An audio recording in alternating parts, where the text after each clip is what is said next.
All right, first step is we're gonna go ahead and take this nitrogen cap off. I'm gonna release the nitrogen.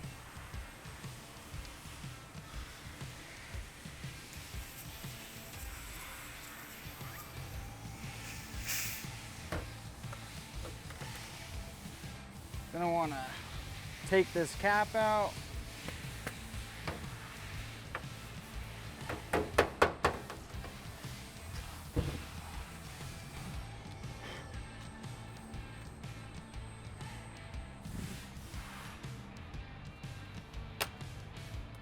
We just use a pick to take the C-clips out.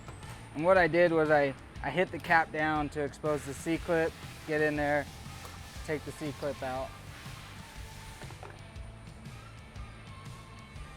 All right.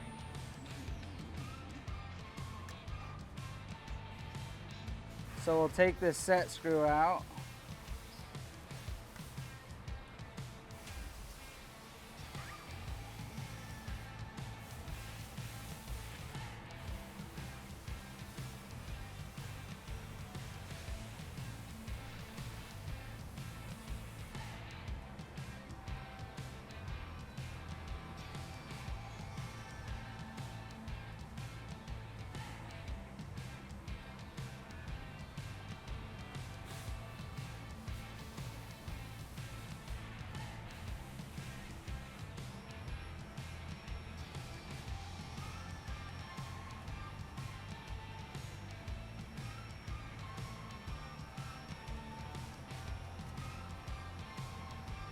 So there's your set screw. I was right.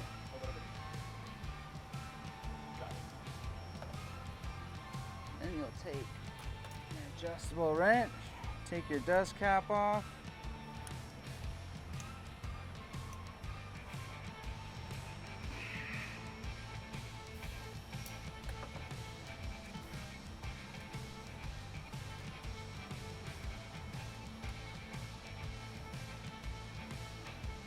Then you'll be here with your seal case, and you want to push your seal case down. Sometimes it can be a little tough.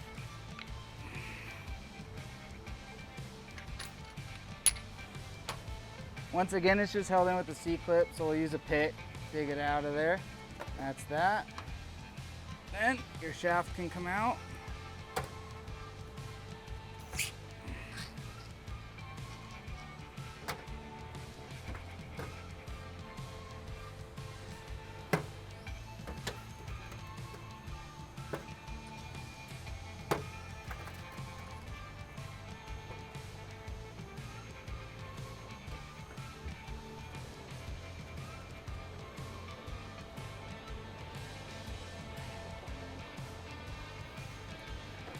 Sometimes there's dust on it or dirt. It gets hard, so do it the old-fashioned way and watch your toes. Thank you.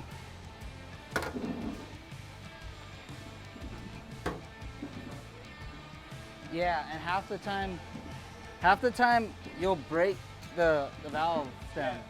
So I just put the air in it. It's way easier.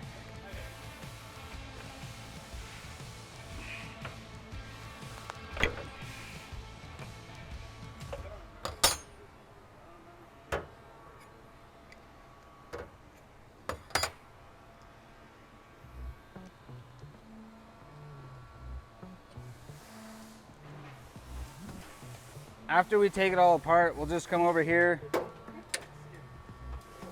We'll give it a nice deep clean. I think a huge part about suspension working well is keeping it clean when you're working on it. One piece of dust or something gets in between those shins when this is all apart, and it'll ruin your whole ride.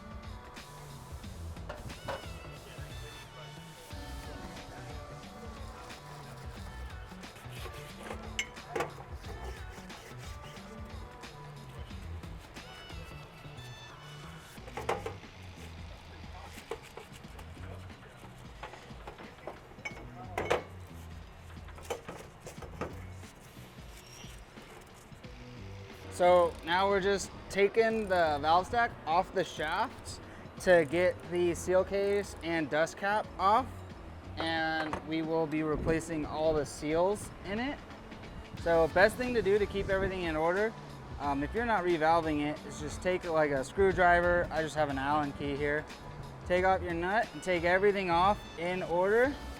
And then when you put it back together, you just set it right back on there. And everything slides back right in the same order it came off. So here we have our dust cap seal case. We're gonna be replacing all the seals in here. Right here we have a dust seal we'll be replacing. Just gonna get a pick. If you can't get it out with a pick, I'll take a socket like this and put it somewhere that you can hit it through.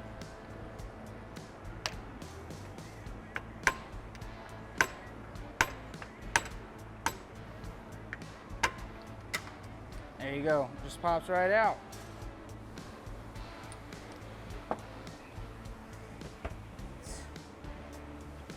Take your new one, find it in your kit, put a little assembly grease on it.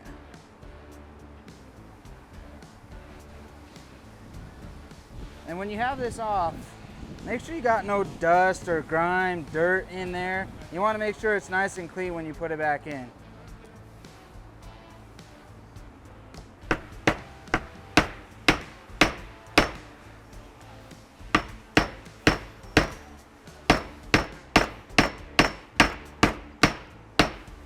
Once again, I'll put just even a little bit more grease right there on the seal. That way when I put it back on, it goes on nice and smooth. Here we have our oil seal. Our backup seal is down in there. And then the outside O-ring. So once again, we'll put our new oil seal in here. But now that I'm looking here, here's all that dirt and grime that I was talking about. You want to get that out before you put your new seal in. No sense in ruining your brand new seal. So I'll just take a little bit of parts cleaner. Give it a few sprays. All right, then we'll just blow it out with some air.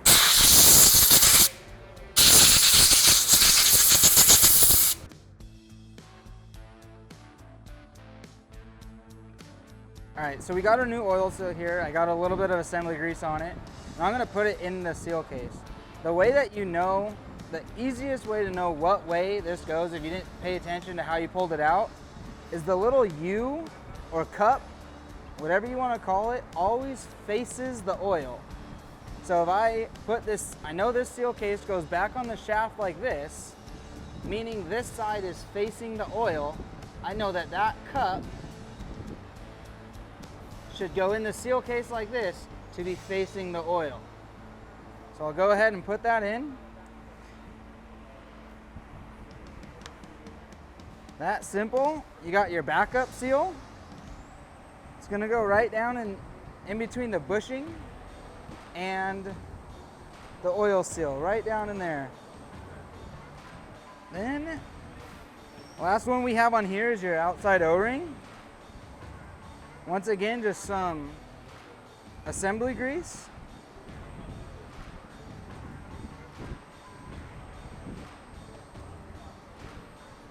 Just get it right there on that ring where it came off of. Get the King oil seal cap back on there.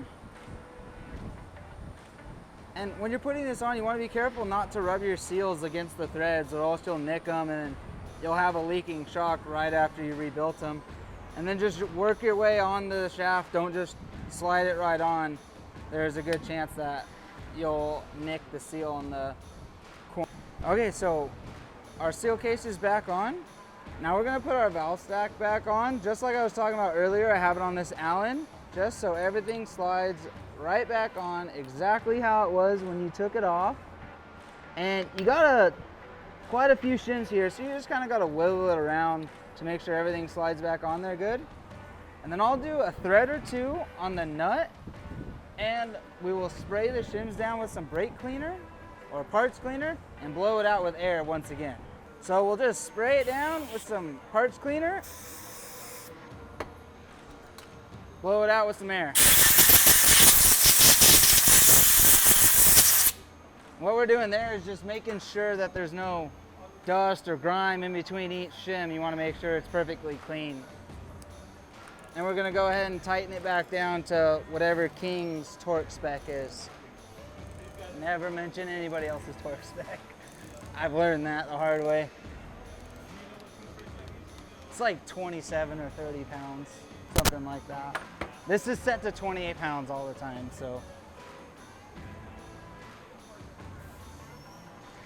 All right, so this shaft is now rebuilt, new seals. Everything's been cleaned. It's ready to go back in the shock. So we have our shock body here. We have our new reservoir. We're gonna go ahead and put the reservoir onto the body. Comes with these little thread inserts just to keep it clean. And we're gonna use an O-ring to pipe fitting coupling to go from our O-ring fitting to King's pipe fitting. So it's basically just gonna be like that. So next thing I want to make sure is that I know this reservoir is orientated sitting on the car approximately like this. So when I install this new reservoir, I want to make sure that I keep try my best to keep the same orientation. That way it doesn't go back to the customer car sitting like this. Once this fitting's tight, this doesn't really swivel. So just keep that in mind for your install. Like I said, you just want to make sure you keep that same orientation.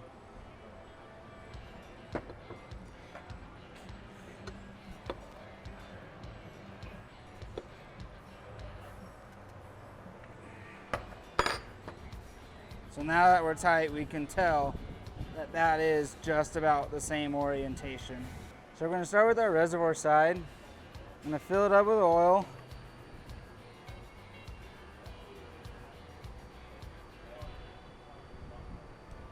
Just enough so when I put this in, it barely overflows around this O-ring. So I'm gonna set it in.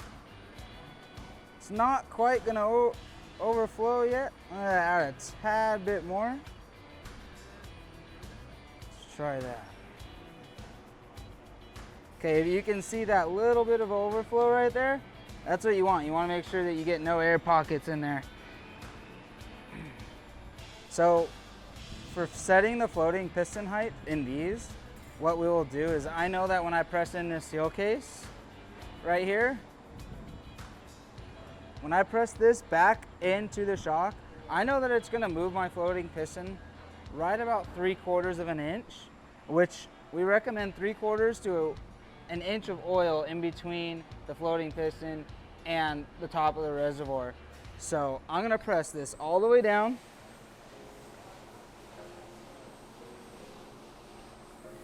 Bottomed out. Fill the shock with oil.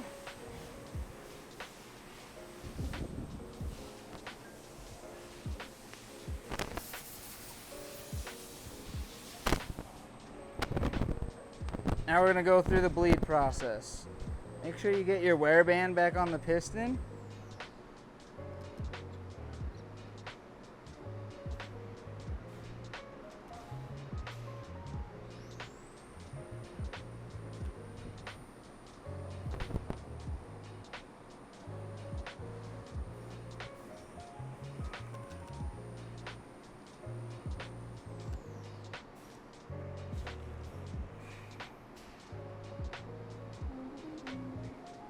So what I'm doing here is I'm cycling the shaft and I'm pressing down somewhat fast, firm, and that's gonna crack the shims to get the air bubbles out, and that's what we're doing. We're bleeding all the air out of the system.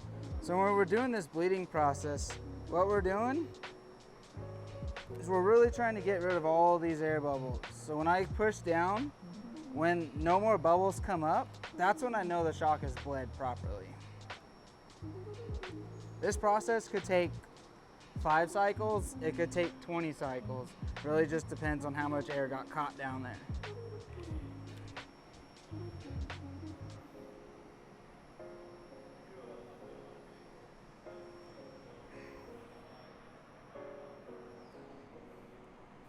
Very few bubbles coming back up. So this could be very few bubbles up there. So this is probably our last cycle. So I'm gonna bring the shaft all the way up without letting the seal case come above the oil. Can I have that? I'm gonna top it off with oil. Bring the seal case a little bit higher.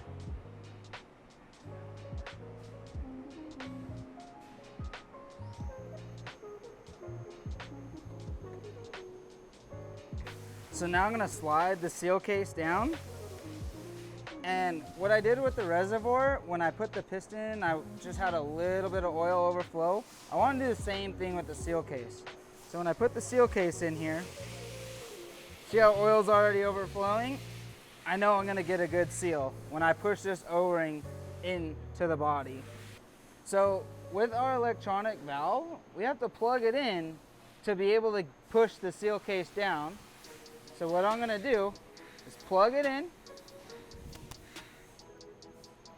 I have my power supply on, and it's 2.1 volts to open the valve completely.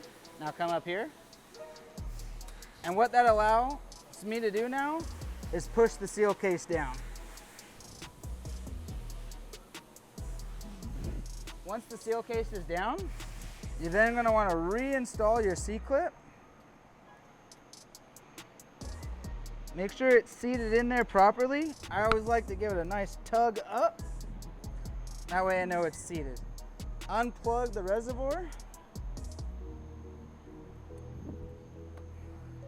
This shock's about done. Before I put this dust cap back on, I'm just gonna spray a little bit of parts cleaner in here just to get the excess oil out. That way, when you put your shock back together, the oil that could seep out of here, you don't think that your brand new shock or your brand new rebuilt shock is leaking. So then I'm just gonna slide the dust cap back on. I'm gonna screw it in.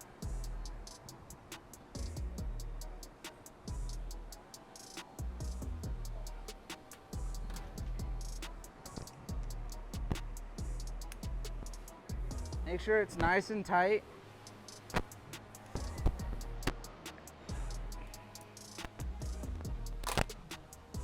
And then I'll put that set screw.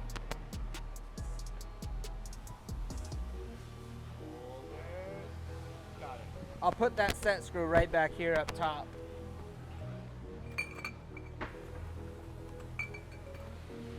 Which is this little guy right back in here.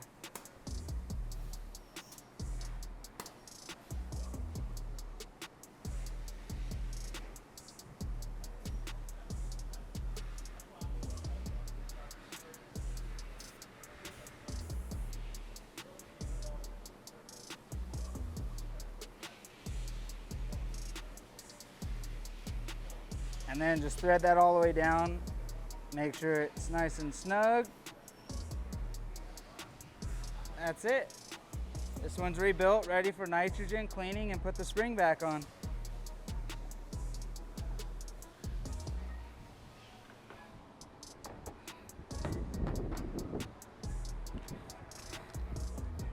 Okay. So here I have our nitrogen cap. Just gonna push this guy in. Take a C-clip. Probably you're gonna have to use a pick. Put the C-clip in there. Just make sure it's seated. As you can see, it's not quite seated there. Just push it down. Now it's nice and seated. Now we're gonna add some nitrogen.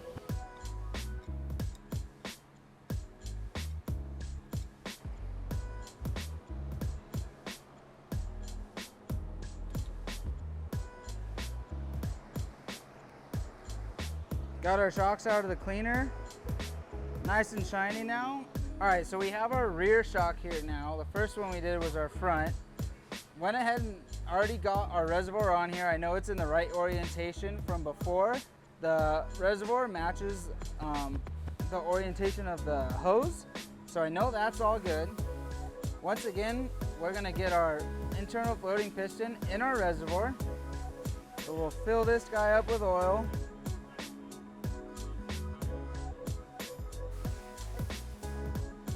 And like I said before, when you put this in, you want just a little bit of oil to overflow. So I'm gonna go ahead and top this off just a little bit more.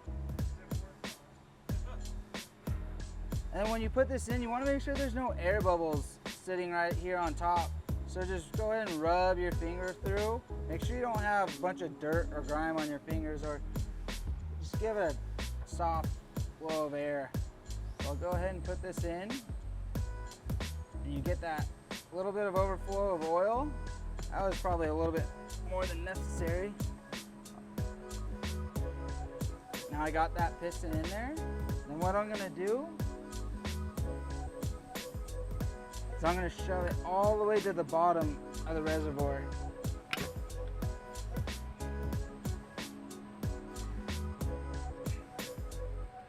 So the reason we do that is we recommend about 3/4 of an inch to an inch of oil in between the top of the reservoir and the floating piston. And right now I bottomed it out, so you're thinking there's not gonna be any oil in there. But when I go and I bleed the shock and I push the seal case in, it's gonna push oil down through the hose, and it's gonna push that internal floating piston up right around 3/4 to an inch. Now I know that because I know that's what Kings generally will do. It's gonna move about an inch of oil up. So whatever shock you're doing this on, you'll just wanna learn the measurement of how much oil that moves. Each one is gonna be different. So we're gonna top this guy off with some oil. And start the bleeding process.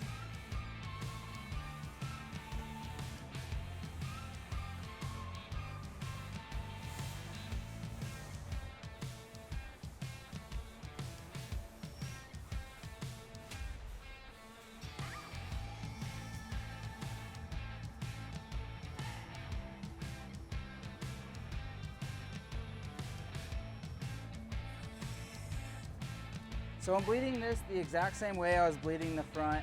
I'm pulling the shaft out and I'm pushing down on it firmly, fast as I can, basically without making a mess. And what I'm doing is I'm just making sure no more air bubbles are coming up to the top of the oil here. So that last cycle I saw that no more bubbles were coming up. So I'm gonna say that this shock is properly bled. So what I'll do is I'll extend this shaft all the way out without the seal case coming above the oil.